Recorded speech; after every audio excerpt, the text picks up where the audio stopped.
Hello everyone. So let's continue. So I'm going to install the Ansible on that. So first we have to update the system. So sudo apt update. So by the time it is updating, let me go to the Google and here let me search Ansible installation on Ubuntu 24.04 and go with the official website of Ansible. So this is the official website and here just choose this one, installing Ansible on Ubuntu, and these are the commands.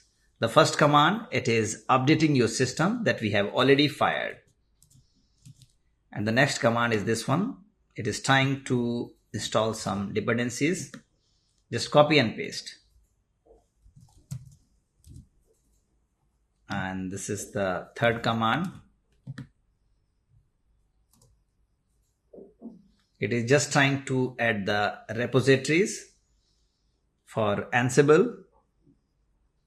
I'm just following the official website.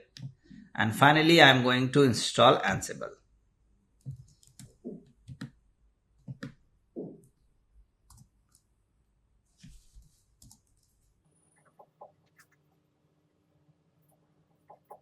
So here it will take some time, maximum 5 minutes.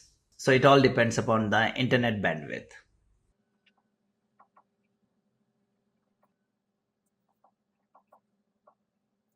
That's great. Ansible has been installed successfully. Let me cross check. Ansible space -- version. So you can see that it has installed the latest version of Ansible, that is 2.17.9. So friend, that's all for this lecture. In the next lecture, I'm going to configure our client machines.